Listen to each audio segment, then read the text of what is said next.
does anybody care? This planet's empty, I see no signs of life. Please don't tell me that the human race did not survive. There are no people in the future. There are no people. There are no people in the future. No people at all. There are no people in the future. Where did all my people go? There are no people in the future. Let me try my people call. Where are all my people?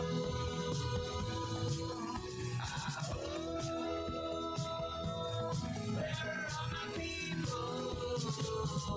I guess I'll fly away. Hey, everybody, welcome. Yes, it is Monday, January 30th, 2023. Here we are back for another Out to Coop Live, and look, I can move around more now.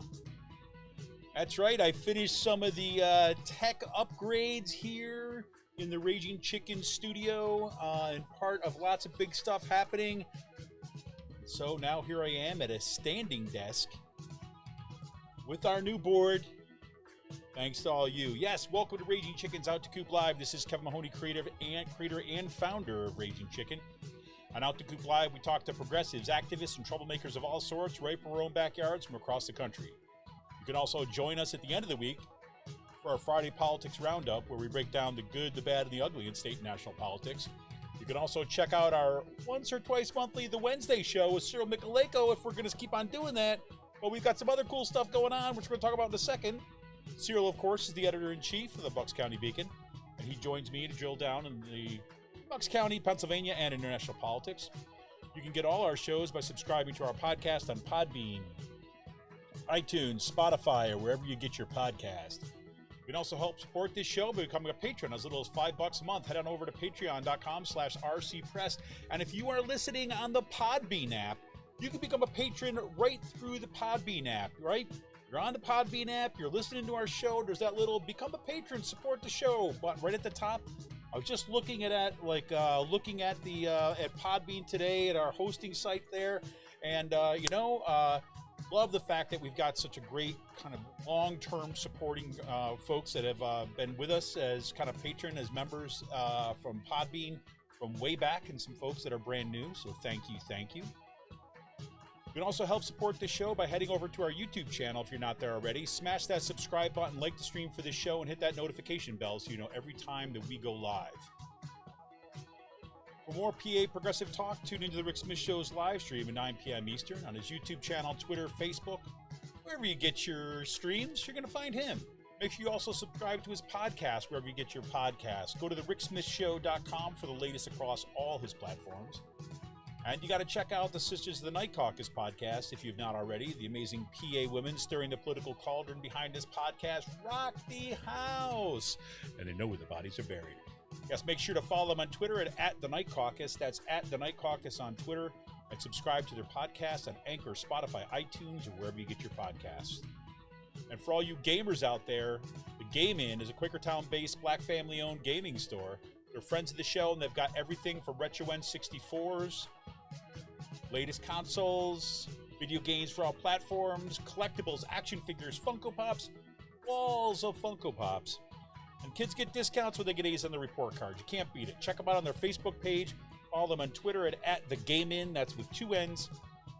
Check them out. Got a question about a game? If you're looking for something hard to get, shoot them a message or drop them an email at thegameinpa@gmail.com. Special shout out goes to Jonathan Mann, who wrote our intro song, There Are No People in the Future. Check out all his great stuff on his YouTube page and follow him on Twitter at @SongADayman. That's with 2 N's, @SongADayman on Twitter. Ooh, and we are in the thick of it already, folks. Do not let Paul Martino and his oligarch friends buy our schools and push extremist politics in our community. Raging Chicken has teamed up with Levelfield to launch a truly community-rooted PAC to invest in organizing, supporting local and statewide progressive candidates, and unmasking the toxic organizations injecting our communities with right-wing extremism. We're putting small dollar donations to work to beat back the power of big money. You can get more information and drop your donation at ragingchicken.levelfield.net. That's ragingchicken.levelfield.net. And we've got some great stuff coming up in the coming weeks on Out to Coop Live. If you tuned in Friday, you already know.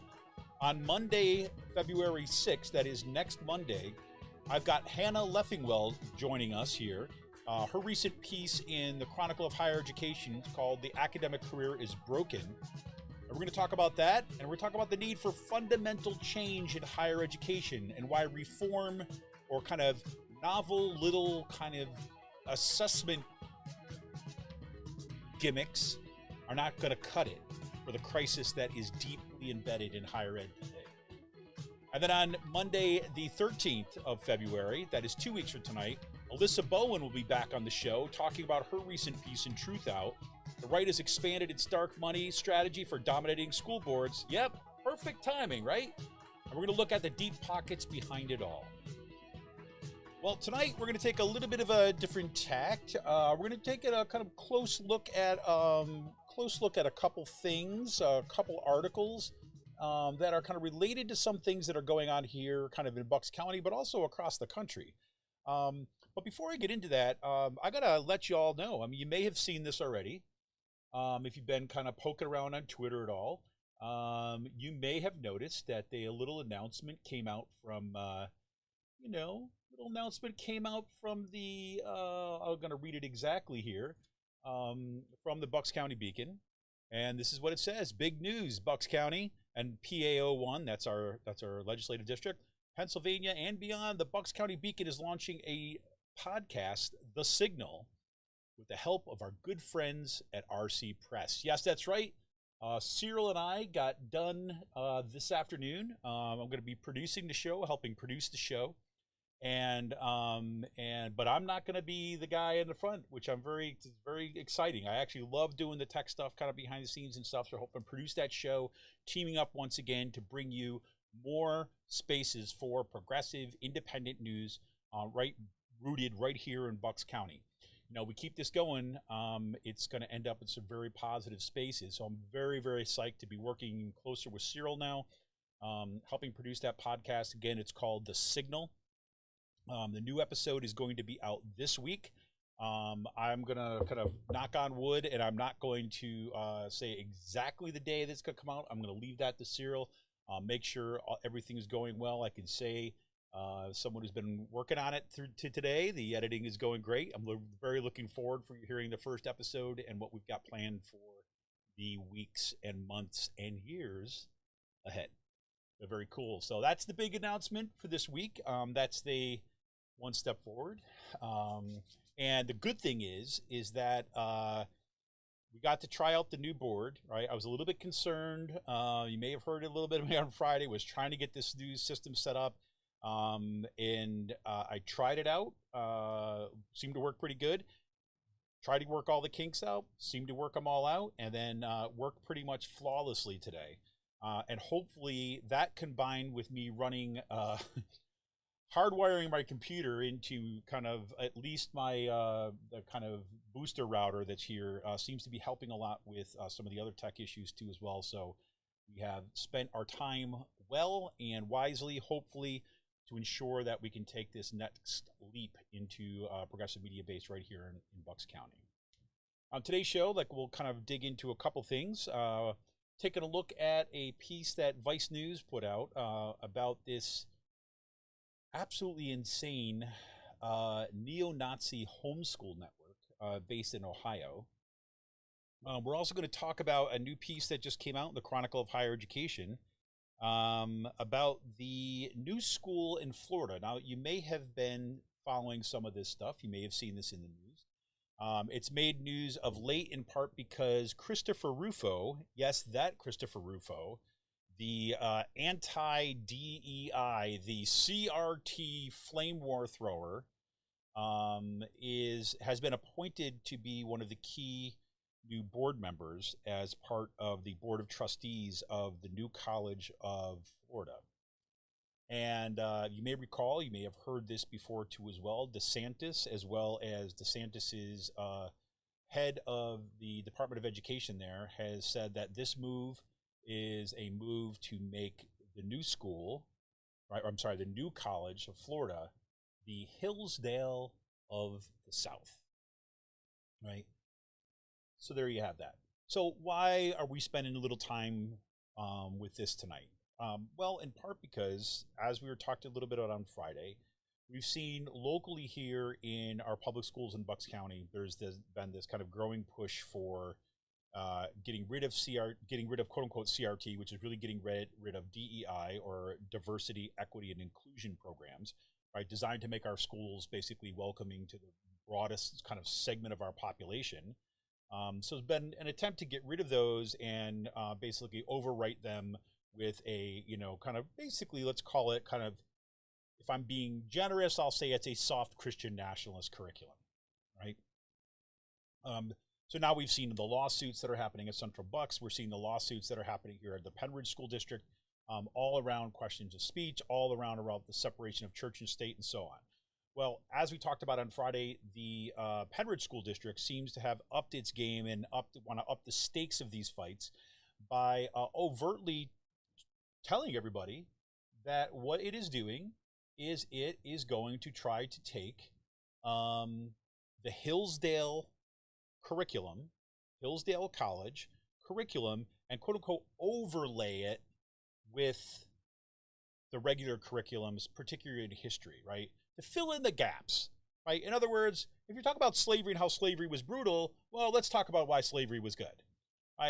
If you want to hear about how social movements and the civil rights movement kind of fought against injustice, well, we're going to talk about the good white people, right, of the American history, right, in American history.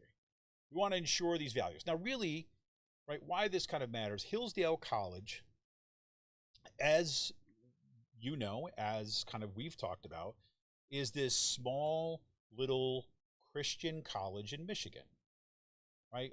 But it is the college that has refused any federal fundings so that it can discriminate, right? So that it can not have to kind of accept somebody because they're gay. It can basically refuse it can basically decide to only admit white people if it wanted to, right? A whole bunch of other things because it's not taking any federal funds, right? They also got a ton of private money coming from people who have been longtime opponents to public schools and want public funds. They're as Rick Smith has always said, right? These kind of charter school people, these privatization people, they're not really interested in privatization. They're fine with the public paying money, right? They're fine with there being quote unquote public schools. That means tax dollars being kind of collected and spent for schools. They're fine with that. What they're not fine with is having, laws and regulations and the Constitution applied to those and follow those dollars. They want to be able to take that money from the public and funnel it into private Christian charter schools. Right-wing charter schools are private charter schools, right? This is not new. This has been going on for a long period of time, right? And yes, it is true that not every charter school is like this and so on, but there is a well-funded, and I'm talking billionaires, right? Think Betsy DeVos, right? Billionaires who are funding this move and have been advocating for this. And that's one of the things that Betsy DeVos, why she was chosen to be the person who is the Secretary of Education under Trump, right? Well, Catherine Joyce, she's an investigative reporter for Salon, has put this. I remember reading this back when it first came out, but not reading it probably as closely as I should have at the time because, it's hard to find materials on Hillsdale, consistent reporting and talking about the role that Hillsdale College has played and continues to play in distributing these these right-wing curriculums, right, and making them available to kind of more folks.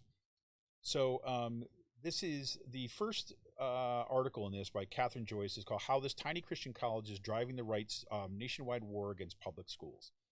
And I'll tell you, I'm going to reach out to her and see if we can get her on the show too as well, because I think it would be really good background for all of us to have as Hillsdale seems to be ramping up its agenda. So there's this three-part thing on kind of Hillsdale College, and it's a lot of the stuff you say. I'm not going to go into that too much tonight, other than to say it really is good and it's going to set the tone, and you're going to be hearing more about those reports and that investigative reports in the kind of the weeks ahead. I think especially when we speak with Alyssa Bowen on the 13th of February, we'll kind of talk a little about some of those private money, some of this kind of dark money, some of this kind of hidden money, some of the, kind of misleading money, if you will, that is funneled into all these kind of organizations to accomplish this one goal. Right.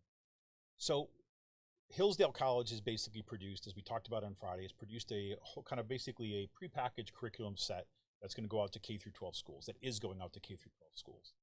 And it's targeting, targeting or welcoming partnerships with, however, whatever language you want to use, with public schools like Penridge that are willing to push this curriculum in their public schools. They call it the 1776 curriculum, saying that, the great tradition of America began with the Declaration of Independence on 1776, right? It was produced in direct response to the 1619 project, which basically was a special project from investigative reporters and historians and kind of cultural workers for the New York Times that basically said, hey, well, let's look at a different foundational date from when we're talking about the history of America. Let's talk from about the first slave ship that landed in this country on the shores of Virginia, right? That's 1619.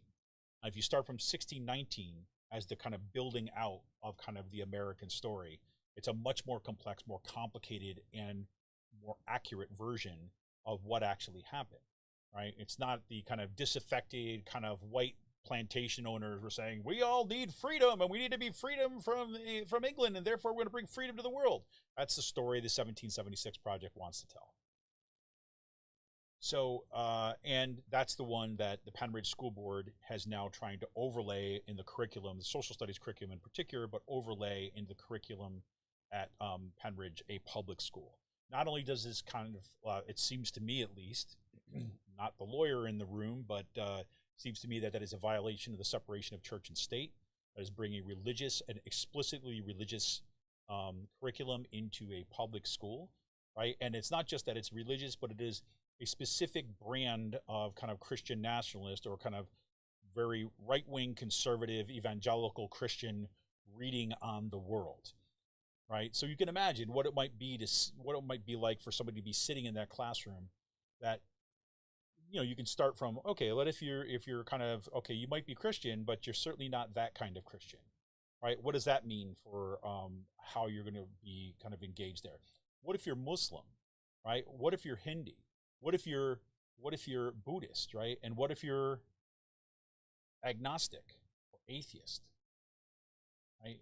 What if you're coming out of this, right, and you're kind of approaching school and you're just thinking that you're there to kind of learn, but really what you're doing is you're kind of, as church numbers, the church attendance has gone down, right? They're bringing the church to the schools so that the church can still dominate this, right? So that this kind of particular form of Christianity, this Christian nationalism, can dominate the training of the next generation of American kids.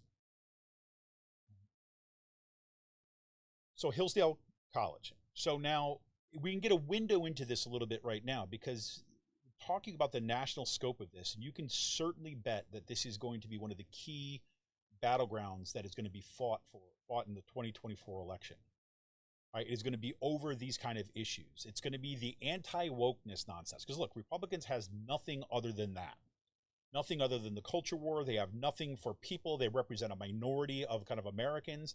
They've lost a popular election kind of virtually every time they've tried in recent memory. Right? The only way that they're able to keep in office, keep control of Congress, is basically to, manipulate the elections, suppress the vote, right? Gerrymander, you know what all is. Intimidate people in voting, right? Rig the rules. So, but they're going to push that agenda, right?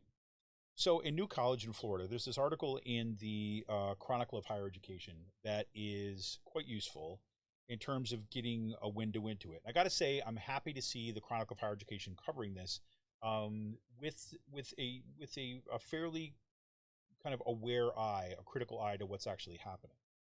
So I'm going to read you a little bit of this. So this course begins with Christopher Rufo. Now, Christopher Rufo, as you may know, he's a fellow at the Manhattan Institute. This is a kind of right-wing think tank and he was the one who popularized and went viral with this kind of anti-critical race theory stuff, saying that is basically making white kids feel bad.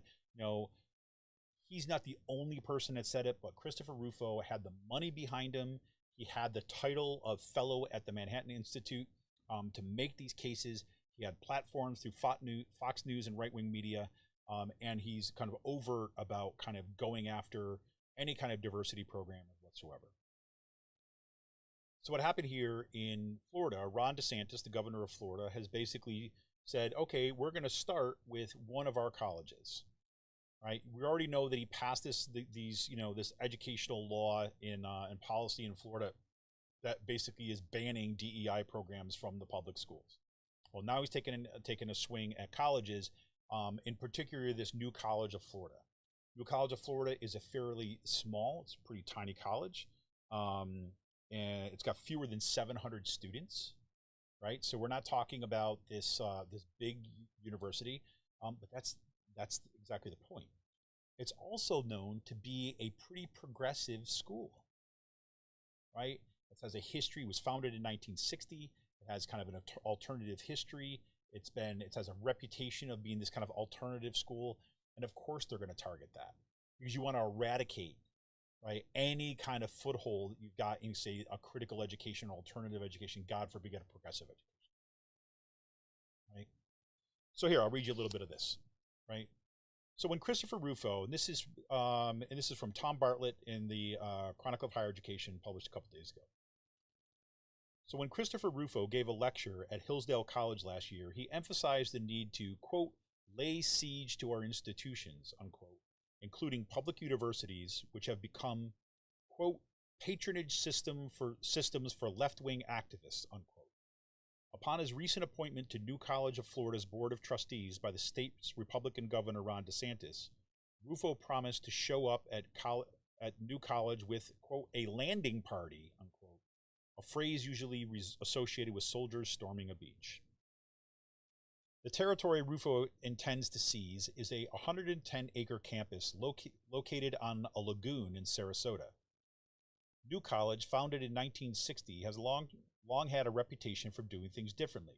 The adjective quirky is often employed to describe its vibe. With fewer than 700 students, it's the smallest college in the state's university system. Students receive narrative evaluations rather than grades. Each January, undergraduates undertake an independent study project which might involve an overseas trip or a stint in a professor's lab. New College pitches itself as a, quote, community of free thinkers, risk takers, and trailblazers, unquote, and ranks high on the list of small, low-cost liberal arts colleges. But the college has struggled to meet its enrollment goals in recent years. What's more, the campus is suffering from a, quote, culture problem, unquote, according to Rufo, and has fallen victim to, quote, suffocating left-wing orthodoxy, unquote, that will silence, quote, anyone on the wrong political end of the intersectional hierarchy, unquote. That's what he wrote in a recent article for City Journal, which is published by the Manhattan Institute, where Rufo is a senior fellow. He is committed to redirecting the institution toward, quote, the pursuit of academic brilliance, unquote, a process that will involve, quote, a period of inevitable conflict and controversy. That inevitable period began in earnest on Wednesday when Rufo, dressed in a suit and tie and accompanied by a Manhattan Institute staffer, arrived on campus to conduct 2 town halls, one with professors and another with students. He appeared alongside another newly appointed trustee, Jason Eddie Spear, one of the founders of a nearby Christian school, who wrote in a newsletter this week that he hoped to lead the college, quote, out of wokeness. Spear also reported that he had received an email death threat prior to his campus visit, which led to discussion about whether to cancel the town halls. Right? So here we go. A couple things I want to point out, right? So one of the things is that if you notice the language that they're using, right? You want to basically pursuit of academic brilliance, right? You want to make sure that you're going to solve this culture problem, right?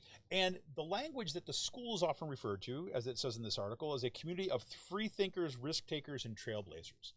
What's interesting about those words, those are the college ones, right? That's its reputation. That's how it's been referred to on its own. It's how people maybe who even attend there would refer to it. Right? But the right wing, in particular these kind of young, kind of ultra-right folks like Rufo, have been cultivating a public presence, talking about themselves, talking about, their extremist ideology, right, in terms of their academic brilliance or the right to be heard or being critical thinking or want logic to rule, right? All this kind of stuff. Right? Ben Shapiro, for example, who's long been the kind of voice of kind of like the smart guy, right? You know, got a big write-up in the New York Times and all this stuff, this kind of new breed of philosopher. And Ben Shapiro is just a hack, right? He's a hack that knows how to structure lines of discussion to make them sound like the inevitable conclusions, right? It's a way of dressing up logic in the form of his spewingness, right? And he sounds reasonable. He sounds like he's citing sources. He sounds like it's good. But if you scratch the surface at all, you find out that no, this is just kind of citing the same kind of nonsense that we see everywhere. Or uses another nice little trick of the right, which is to pick out one kind of extreme example and then spread it, right? And basically use that to paint with a very, very broad brush everyone else that's even close to that ideology, right? They've been doing this for a while now. Tucker Carlson now is the point person in making this case, the anti-wokeness kind of case. And that is Christopher Rufo, and now he's got his landing party at a college that is publicly funded and will carry out a reprogramming of that college in order to serve a Christian nationalist agenda. The difference between Hillsdale College and what we're seeing here in Florida is Florida, in the new college of Florida, is a public university. The law that was passed in Florida and then signed into law by Governor DeSantis that banned DEI, right? That banned diversity training, that banned discussion, any kind of discussion that would kind of examine race critically, right, in the K through 12 schoolroom, is now making sure that it's kind of reaching out to the higher education systems. It's the way it works. You know, I often tell people about this. You know, my mom, right, she was a public school teacher. She taught kindergarten, and she taught in the inner city of Utica schools.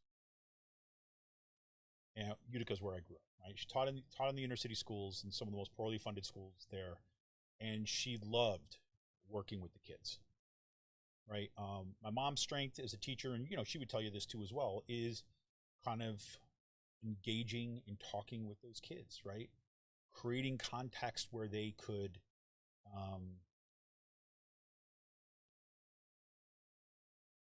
maybe get some of that kind of collective work that they weren't able to get necessarily at home, in part because their parents maybe were working 2-3 jobs, right? Maybe because they were parents had issues with drugs, right? It's mostly poverty. And to have school be that space, right? And so she would do all this collaborative stuff, these game playing stuff with it, you know, where the kids would feel good coming to school. And slowly but surely, we had the regimes of standardized testing come in. And slowly but surely, again, these always work like this, right? They don't happen overnight. It's not like a light switch. But slowly but surely, my mom was first encouraged, you know, and then ordered to stop doing so much of that touchy-feely stuff. Stop doing so much of that kind of like, you know, work together stuff, right? And start doing some more of this preparation for the tests, right? Because we want our scores to be good. And then once No Child Left Behind, I'll put it in place, that was during the kind of George W. Bush administration. But once that got really started ramping up, and it became clear that those standardized tests were not being used as a way to kind of like identify schools that were struggling and make sure those they get the resources and the help to turn them around and kind of make sure those kids have access to stuff, right? No, instead, those numbers, the scores in the test, were used to discipline and punish quote unquote failing schools. if the kids in those classes did not score well on those tests, they didn't get more resources or more help or, trying to figure out kind of how to make this work. No, they got put on probation and were eventually shut down, sold off into the charter network. My mom got to a point where she was spending so much time, this is kindergarten. She was spending so much time in her kindergarten classes training those kids to take standardized tests that she knew that's not what they needed. That she left. She retired early. She left what she loved doing because of that movement.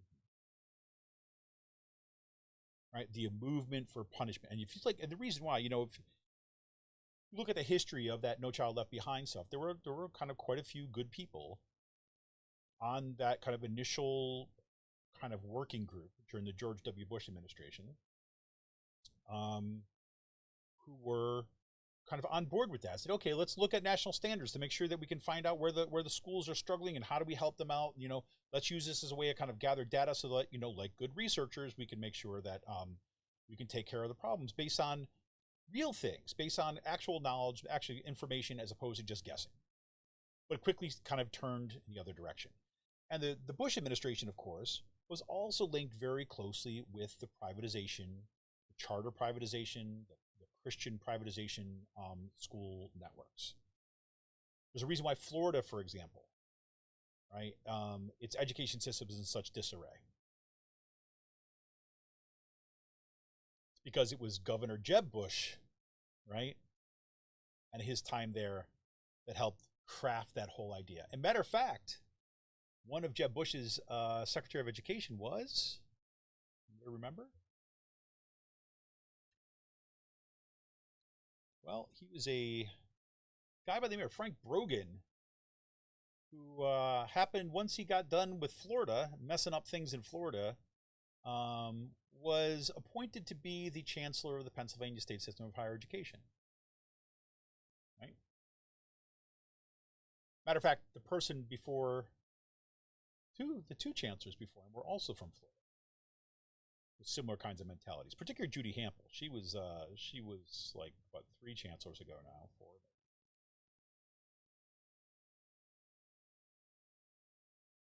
So this is just kind of one of these moments where you can see Florida has long been at the kind of, basically the tip of the spear when it comes to these privatization networks.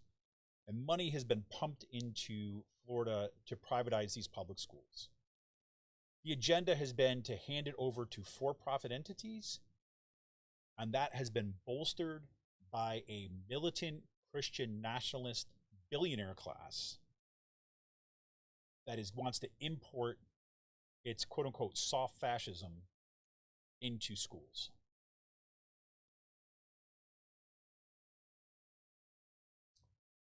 So that's what's kind of going on here, right? And Christopher Rufo, because he's the sexy guy on the right, he's one that kind of, he's the iconoclast. He's the, how do they put it here? He's the free thinker, the risk taker, the trailblazer, right? Blazing that trail right down the road of fascism, certainly, right down the road of Christian nationalism, right? But he's got that kind of renegade attitude about him, right? So Ron DeSantis wants to bring him aboard. So let me read you a little bit more of this. On the agenda, so they had this board meeting last week, and there was these town halls, and they went off. They didn't turn into, whatever, riots, as some people were suggesting they might. But they happened. But on the agenda was an item called, quote, Role of the Office of Outreach and Inclusion Excellence, unquote, which is what the new college calls its Diversity, Equity, and Inclusion program. Rufo is listed as the trustee making the presentation, and the Manhattan Institute recently proposed legislation that would prevent colleges from hiring DEI officers. Right? So you get what's happening here, right? So you've got the Manhattan Institute where Rufo is employed. Rufo is now there, so now they've got their guy there. And they're going to use the New College of Florida as their kind of, their launching pad to carry out this anti-DEI stuff at the statewide level. And they're going to use the new college as its laboratory. Paul says, Delaware has this choice program where students can apply to other public schools in the state, taking money away from home districts. Charters are also included. Absolutely. What's actually happening here in Pennsylvania, right, is, as I was talked about a little bit on Friday, those charter schools get paid first. Right? So students can choose, right? So they take the money with them. That's the thing. It sounds like this really liberatory, democratic process where, hey, look, every student, okay, this is how much funding each student gets. So they get to take it with them, and they take that money and they pay the charter schools first. Now, the charter schools are not required to have all the resources that these public schools have to. Like we talked about on Friday too as well, they can pick and choose their students, right? They could decide either they could directly exclude people or they could indirectly discourage people. They're not subjected to the same regulations as the public schools are, even though they're technically public charters. Right? This has been, if you read some of this, I remember reading some of this stuff back in early 2000s, right? When a lot of this privatization stuff was going on. I remember the stuff really ramped up right before the Tea Party stuff, right? There's always the attempt to attack education from K through 12 and higher ed, especially when you have this kind of rising up of these kind of ultra right-wing forces. This happened at the Tea Party in 2009, 2010, and 2011. That's when we saw this money really flooding into the public schools, right, to charterize everything.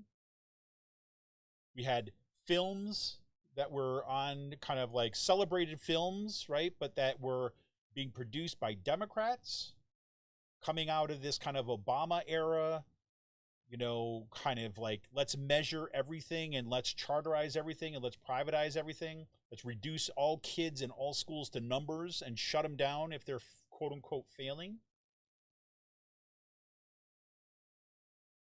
Forget the name of that one. It blew my mind. It was such the feel good stuff, and it plays into like the kind of that stereotypical liberal elite, right? Because it says we're trying to give these kind of like these poor black kids a shot, right? And all they have to go through a lottery and all this kind of stuff to try to have for a better life. And shouldn't everybody have a chance for a better life to get out of those failing schools? And if your kid is like super smart and their school isn't like up to that, shouldn't they have a shot to get out of there and get what they need? Because education should be like the most important thing for everybody. We're going to forget about the people left behind, but I just want my kid, just my kid. Focus on me, my kid, and move on. Forget the overall system. So Roof is coming in to do that, right? Roof is going to do this last part of it here.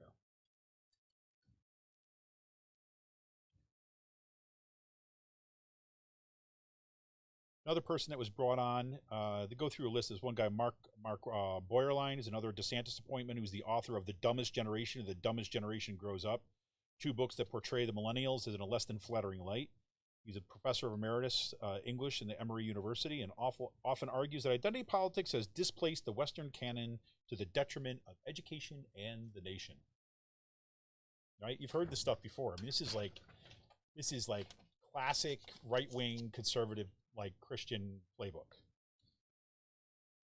Boyerline says that Rufo, who previously had no connection to the college or much experience in higher education, was probably chosen, quote, for the energy he brings and his experience with the battles that he has fought, unquote. Deborah Jenks, another trustee appointee, isn't talking about turning the college upside down either. Jenks, a lawyer in West Palm Beach and is a 1980 graduate of New College, remembers her time in undergraduate fondly.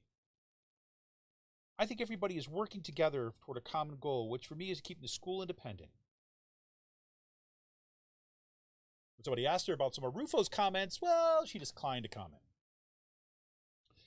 After the new state slate of trustees was announced, Manny Diaz Jr., Florida's education commissioner, said it was the administration's hope that New College would become, quote, a classical college more along the lines of a Hillsdale of the South, unquote.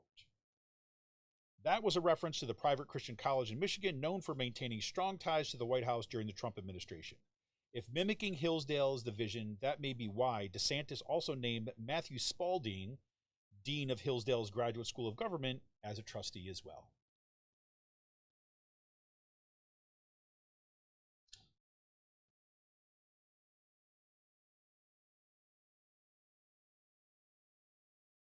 Students are not so happy.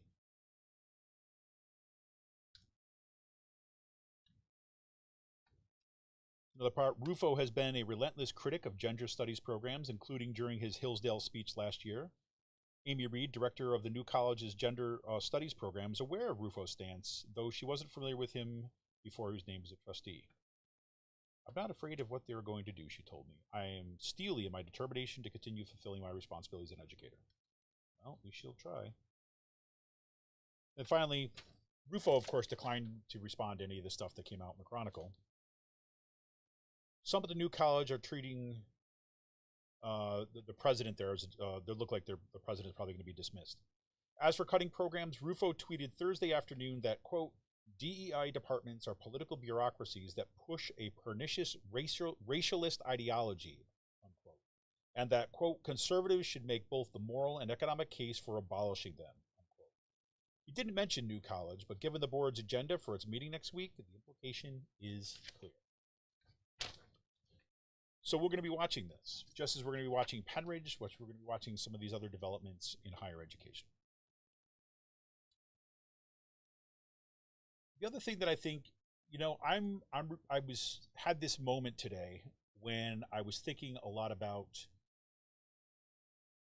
when Sean Kitchen and I were doing our Friday Politics Roundup, when he and I were doing this, and when we were doing a lot of writing at that time, and we were tracking the emerging kind of white supremacists and white nationalists organizations in Pennsylvania, right? If you recall, if you looked at any of the archives of Raging Chicken, you'll see the kind of reporting that we did when these kind of like neo-Nazi, kind of neo-fascist, alt-right posters started going up on college campuses, when there were cross burnings that were being held by KKK rallies outside of Harrisburg, when there were the Proud Boys that were kind of emerging both in Philadelphia and in the Allentown area, started kind of making noise both locally and kind of nationally. And I remember when we were doing some of that work initially, we were told a couple things, and I'm sorry if you've heard me say this 1,000 times already, but we were told a couple things at the time. And the first thing was, don't talk about them. You shouldn't give them a platform. That's what they want. They want attention. By you talking about them, the implication was, we're causing the problem, right?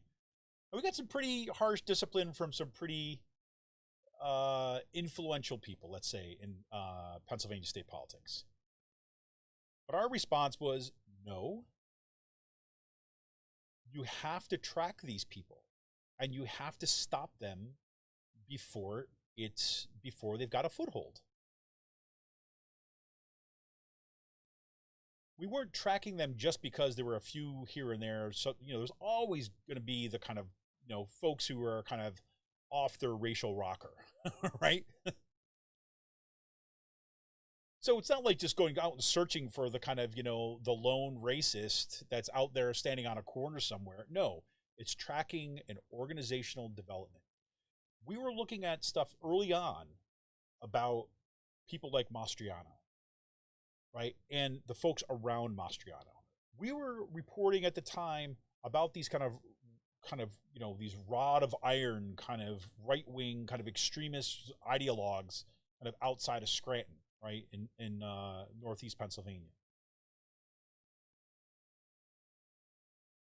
And the reason why we thought it was important at the time is because we saw them on a certain kind of trajectory and wanted to do what we could to make people aware of them. And at first, right? There were people who read our stuff and they rolled their eyes and like, oh my God, here's the, shouting conspiracy, kind of trying to kind of like, get clicks and all this kind of stuff. They don't really, they're just kind of, blowing things up. They're being kind of hyperbolic and all that kind of stuff, right? I can't remember all the words that were used to kind of describe some of the stuff we're doing. But then 2 years into it, we were no longer the only people who were covering it. Then the Philadelphia Inquirer started picking it up. Then even Penn Live started picking up some of these discussions. The Post-Gazette reporter started paying attention because some of these kooks started getting elected and some of them started getting power. And after the Trump election, when we saw that, oh my God, everybody had the big freak out, like, how do we miss this? People started paying even more attention to what the people organizing around Trump were saying.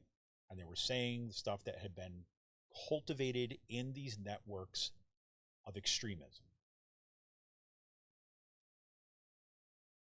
So I was reminded of that today as I came across this article that was published just yesterday in Vice. Okay. Written by David Gilbert. And I'm going to read this one, or read part of this to you, for the same reason that I said why we were covering some of these white nationalists. Is because we need to be aware of how organized they are. And I know it is incredibly easy to have that little switch in our heads that says, yeah, but these are just a bunch of fringe stuff. Yeah, but what are they really going to accomplish? Yeah, I know they say that, but whatever. Nothing. They're not going to be able to do anything because they're too small. Whatever. You know how it goes. So this piece here, David Gilbert writes for Vice News, inside a U.S. neo-Nazi homeschool network with thousands of members. Ohio couple has been unmasked as leaders of the neo-Nazi dissident homeschool Telegram channel that distributes lesson plans to 2,400 members. 2,400 members. And why don't we all know this is happening? Well, guess what? If you're listening to this and you think about your friends and your community, we're not on Telegram. These people are, though. And these people only come to the networks that we're on to troll. They go to Telegram to organize and plan. So I'll read you a little bit of this piece. So earlier this month, while the rest of the country was celebrating the achievements of civil rights leader Dr. Martin Luther King Jr., parents and children in the dissident homeschool network opened a lesson plan and were greeted with the words, as Adolf Hitler wrote. The contents of the MLK lesson plan. Yes, this was the MLK lesson plan that was distributed that day to this homeschool network so these parents who homeschool their kids could teach their kids this lesson. The contents of the MLK lesson plan would be shocking for almost anyone, but for members of the 2,400-member dissident homeschool Telegram channel, this was a regular Monday at school. Quote, "It is up to us to ensure our children know him for the deceitful, dishonest, riot-inciting Negro he actually was," unquote, the administrator of the network's Telegram channel wrote, alongside a downloadable lesson plan for elementary children. Quote, "He is the face of a movement which ethnically cleansed whites out of urban areas and precipitated the anti-white regime that we are now fighting to free ourselves from," unquote.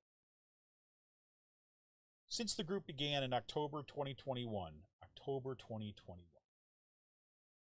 it has openly embraced Nazi ideology and promoted white supremacy while proudly discouraging parents from letting their white children play with or have any contact with people of any other race. Admins and members use racist, homophobic, and anti-Semitic slurs without shame and quote Hitler and other Nazi leaders daily in a channel open to the public. Vice News joined the group simply by clicking on a link, though the list of members was not publicly visible. What's even more disturbing, however, is that the couple who run the channel are not only teaching parents how to indoctrinate their children into this fascist ideology, they're also encouraging them to meet up in real life and join even more radical groups, which could further reinforce their beliefs and potentially push them toward violent action. Absolutely. That's the model. Right? This is what we've found this now over the past decade. Right? This is pretty well documented, right? Unfortunately, it seems like those like us as a culture, we don't really have this kind of long-term memory where we basically build on systems and patterns and kind of try to incorporate that. Say, okay, now we know this, what do we do next? Now we know this, what do we do next? We know this, what do we need to prevent ourselves for? This kind of stuff are things that our mainstream American public is designed to have amnesia about, to forget about, especially if you're white, especially if you're middle class or upper class, especially if you have any privilege in this culture, especially if you're a guy, a white guy, especially. And especially if you're a breed of these kind of right-wing Christian sects, not sex, just to be clear. So now this dissident homeschool network, they found out was being run. They called themselves Mr. and Mrs. Saxon. Turns out it's a married couple by the name of Logan and Katya Lawrence, who live in Upper Sandusky, Ohio. They have 4 kids. So they go through a little bit about how they were able to figure out who these folks were and so on. Katya Lawrence, who was in her mid-30s, launched the channel in October 2021 because she, quote, was having a rough time finding Nazi-approved school materials for her homeschooled children, unquote, as she told the neo-Nazi podcast Achtung Amerikaner last year.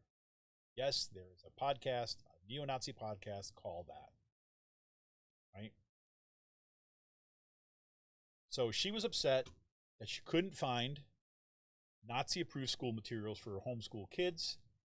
So she decided, well, I'm going to produce them for myself, and then we're going to share them with other people who are also facing that same deep, troubling problem.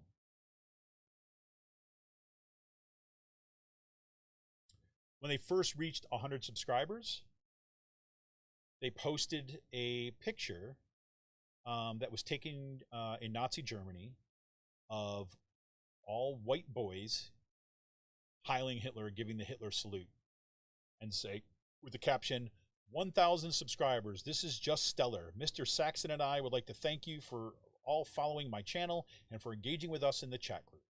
It fills my heart with joy to know there is such a strong base of homeschoolers and homeschools interested in National Socialist Hail Victory. There you go.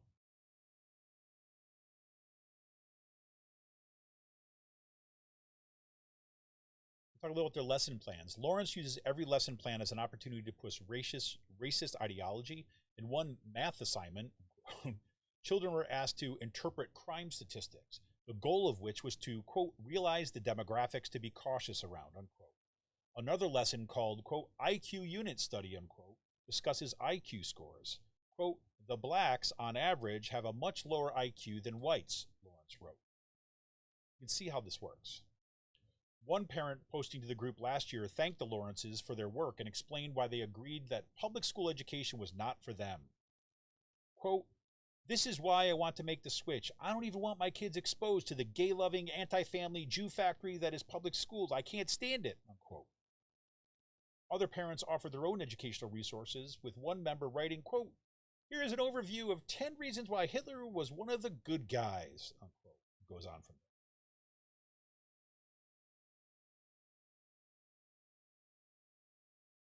Last thing I have, they kind of out this thing too as well, which is these are the kind of language, again, for most people reading stuff online, you don't see these things, right? The right-wing extremists, they love their coded language, right? They love kind of being able to make references. They love their dog whistles. So here's a perfect example of this. So, quote, and this is from Katya Lawrence. There is a huge network of people like us, Katya wrote on the Telegram channel. Quote, if you are asking what you can do, get vetted and join a local pool party. I would say that's the best decision Mr. Saxon and I made last year. We joined a pool party and our children now play with other white children where they can speak and play freely, unquote. A, quote, pool party, unquote, is the name for a secretive group, a secretive meetup organized by white supremacist group, the Right Stuff, and its political wing, the National Justice Party. Katya Lawrence even goes so far as to share the direct mail email contact at the Right Stuffs who deals with vetting. While an account named the, quote, National Justice Party, unquote, post updates that include calls for dissident homeschools, members to join its supporters group, and updates on its Christmas charity drive. Right, so why am I subjecting all of us to this tonight? Right? It's because, well, Paul, I agree with you. Paul says those poor kids. I mean, 100%. 100%. So what this underscores, for me at least, right, and this is kind of why I wanted to spend just a little bit of time tonight on this, is that, you know, these right-wing extremists are organizing. And they're organizing in ways that most people don't see, which is why most people get surprised by them. Right?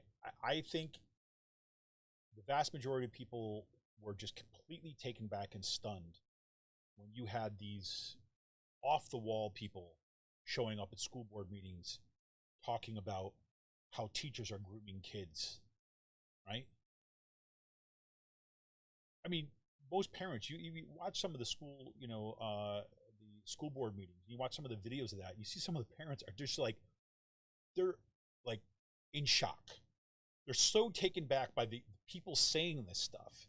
It just like, it's nowhere to compute, right? And you see like this one person come up and say this stuff, right? The one person comes up and you're like, you see the eye rolls, right? People are like, oh, here we go. We got a nut job here. Okay, nut job, whatever. And then another person comes up. And another person comes up. And as we've documented, right? And then you notice that they're not just coming up and speaking freelance, like as if it's being beamed into their brain. They're coming up with scripts. And they're reading off of them. And you realized that these scripts are connected.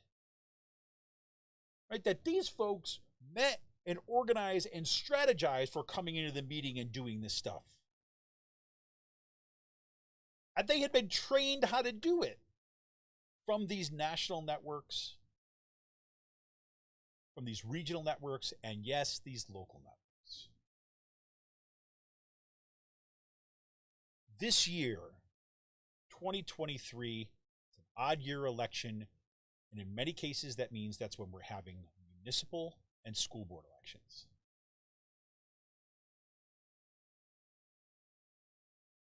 It used to be the case that most people just kind of tuned out in an off-year election. Lots of people tuned out unless it was a presidential election. But slowly, people start paying a little bit more attention to some of the midterm elections. But off-year elections, local stuff, no. This is where the fight is. Like, if you just take that metaphor of, it's not a metaphor actually, but if you take that example of the new college in Florida, of that university with less than 700 students, that, as pointed out in the Chronicle, if you had a small college with less than 700 students, appoint a new trustee in normal times, whatever the heck that means, it's not going to, you're lucky it's going to make the college paper, let alone the local paper. But now we're talking about national news, right? These networks are designed. They have a national ideology, Christian nationalist ideology, that is supported by a network of think tanks, research institutions, funded by billionaires. And they don't just stay at the national level. They don't check out in off-year elections. They don't check out in odd-year elections, in municipal elections, especially now. What they've realized, look, we spent 40 years working at the national level with this kind of neoliberal ideology. We've worked 40 plus years to get all of us to start thinking that the market was the only way to understand the world. Everything was cost benefit. Everything was reducible to a ledger. Government bad, market good. That the consumer market, the marketplace, the capitalist marketplace could solve all of our problems if we just consumed more, worked for less, exploited laborers around the globe so we could get our cheap crap.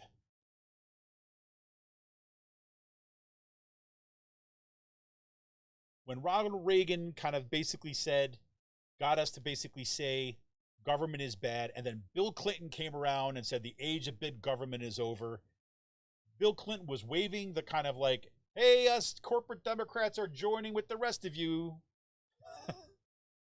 The rest of the rulers, I get the game. That took 40 years, right, to establish at a nationwide level.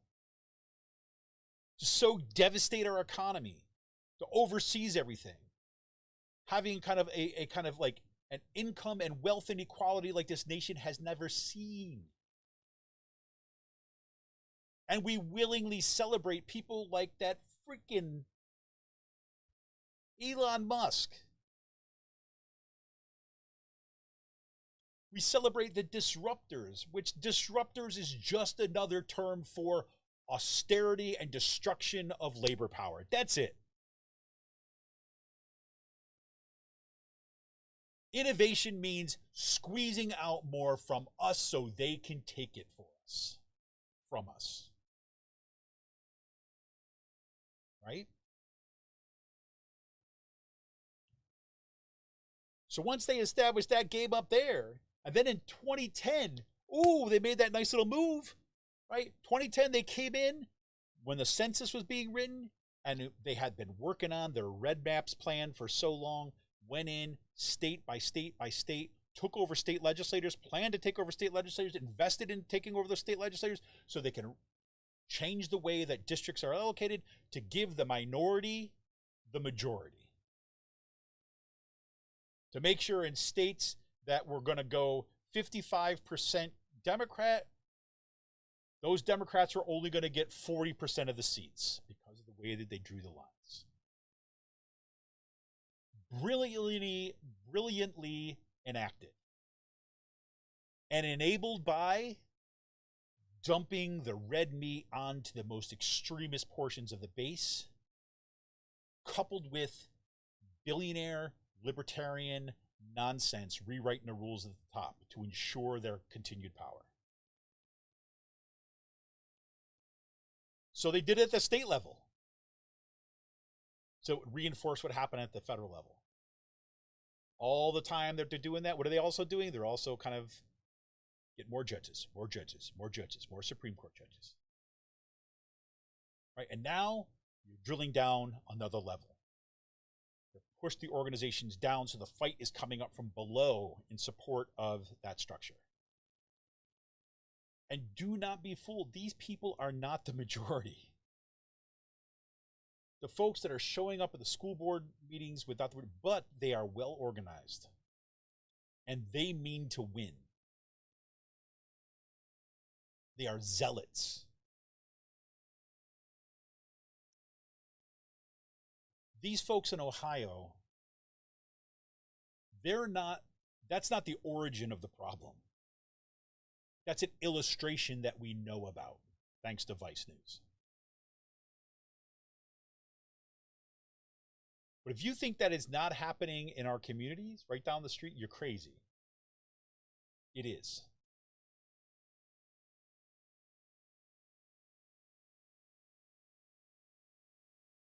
And this is,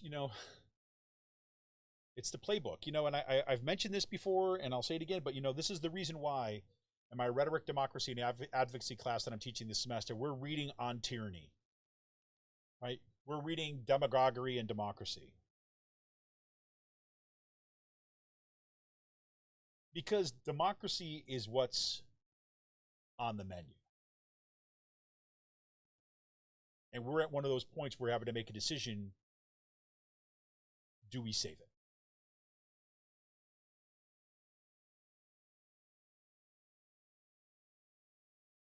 camp that says yes. I'm in the camp that says, by the nature of you being a human being, you have a right to self-determination,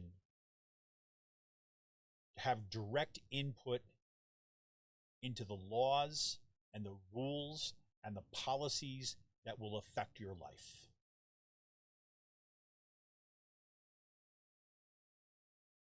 Yes, democracy is always an unfinished project. It's an unfinished project, but that's the horizon that we're going for. Is it an uphill battle? Yes. You have a lot of people that are kind of like, they get tired, especially when they've been devastated. The economy has been devastated. We saw women get their rights kind of stripped away from this past summer. You see all that happening, and sometimes it's easier for some of these folks to turn back down and look downhill and say, hey, it's a lot easier to just go downhill. A lot easier to backslide. But we're pushing on. That's why people are organizing our communities. That's why people are pushing back. That's why this year matters. 2023, there's tremendous amount at stake, and it's happening directly in our communities. There is no better time to get involved in your communities, to find out who are those people that are working to push back against these right-wing extremist school boards. Who are the people that are running for school boards? How can you support them? Take all that you learned in campaigning in the midterm elections and now bring it to bear in your municipal and school board elections.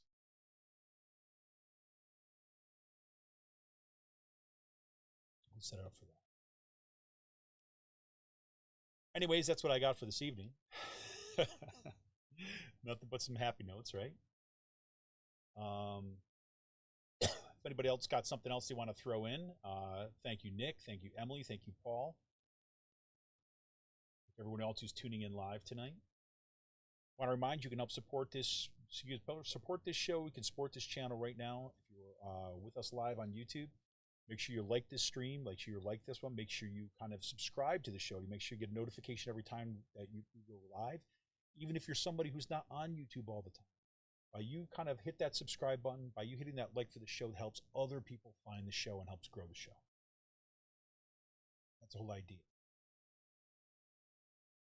You can also help support this show, like I said, by going to patreon.com/rcpress. You can go patron for as little as $5 a month. If you listen to this on Podbean, hit that little kind of patron button right at the top. Hit that little patron button. You can get as little as $5 a month. Click, become a supporter. Because we're going to have to build our networks, right? We're here. For those of you who may not have caught the beginning of the show, is like one of the reasons why I'm really excited about this. This is why, Cyril Michaleko is the editor-in-chief of the Bucks County Beacon, why he and I have been working together, and I'm going to produce their podcast for him. I'll produce their podcast for him to basically to kind of again pool our resources and kind of our expertise and our skills in order to kind of expand what we're doing. It's a slow process. But thanks to all of you. Thanks whether if you're listening or you're sharing this show and social media, whether you've become a patron, whether you become a member, whether you're someone who's kind of shows up at the shows and is kind of commenting on it, sends me kind of cool stuff during the week, right, of what's happening in your neck of the woods that I might not be aware of. All of us, right, are part of this community. All of us can make this better. But it's going to take all of us. Not everybody's going to be able to do everything, right? That's like the recipe for disaster. But you do what you can. Right? Nick says, in other news, go Birds. Yes, okay, I'll mention it. The Eagles won and they're going to the Super Bowl. You happy, Nick? Oh, God. Funny. That's how you know we are in Pennsylvania. Well, at least we're in one part of Pennsylvania. Right. Oh, God. Yes. Yeah, I got to make it somewhat positive. Fair enough, Nick. Fair enough. All right, so yes, I was going to bring it to a close tonight. So thank you all for tuning in live. Thank you all for your kind of support. Thank you all for tweeting this out, sharing it to other people, letting them know about the show. encourage other people to subscribe to the show. If you're listening to this on iTunes, on, say, Google Podcast, on Stitcher, on Spotify, make sure you give us that 5-star review. Make sure you leave a review if you can. Let other people know. Again, little things like that make a huge difference because it feeds into their little algorithms and helps other people find the show. Right? Those are the little things that we can do. So still loves the Bills. Me? I'm not a Bills fan. I went to lots of Bills. I went to lots of Bills games. Not lots of them, but I went to a few when I was a kid. Seats were cheap. It was always snowing, freezing. We always sat in the nosebleed seats, way up in the snow. No, I was a Steelers fan. Hate to say, I still am. Still am. I haven't watched a whole lot of football for a long time, but I grew up a Steelers fan. Yep. Sorry to break all your hearts. I make steamed hams. I don't even know what a steamed ham is. Do you make steamed hams? Nick, you're a steamed ham. I don't know what to tell you. For those of you who are listening to the podcast version of this and not the live stream, I'm talking about the comments that are in. It's a Simpson. Oh, gotcha. Wasn't making the connection. Got it. But yeah, so I'm just this is our live chat and our YouTube channel for those of you who are listening to this solely on the podcast. So here we go. Yep, send me the clip. There we go. All right, everybody, this is Kevin Mahoney, creator and founder of Raging Chicken. I want to thank you all for your support. Thank you for listening tonight. Thank you for all that you do, showing up to support others that are kind of protesting, whether it's kind of knocking on doors, your election campaigns, whether it's organizing your communities around particular issues, whether it's sharing out kind of important content, right? Whether every little thing is kind of important. And you got to remember that. It's not about the, who's holier than thou. It's that together we can win, right? We spend as much time being kind of caring towards each other than we are critical about who's not doing what or who's doing this and who's doing that. Man, if we kind of really kind of lined up our skis all together, we can really win this thing. So let's do it. All right, this is Kevin Mahoney, creator and founder of Raging Chicken. I want to remind you once again, you become a patron of this show by going to patreon.com/rcpress. I'm a patron for as little as $5 a month. Remember, next week we have got Hannah Livingwell here. Yes, she will be here, and she will be talking about her piece in the most recent, is like last week or something. Hannah Leffingwell's piece in the Chronicle of Higher Education called "The Academic Career is Broken and the Need for Fundamental Change in Higher Education." We're back here to talk about that and what are some of the possible solutions and why she makes the case that, this little kind of revision stuff's not going to work anymore. We need a revolution in higher education if we have any hope moving forward. All right, this is Kevin Mahoney, creator and founder of Raging Chicken. Thank you all for tuning out tonight. We will certainly see you next week. Oh, and Friday, yep, Amy's back. We're going to be talking culture stuff. We're going to be talking Lord of the Rings. We're going to be talking Game of Thrones. See you then. See ya!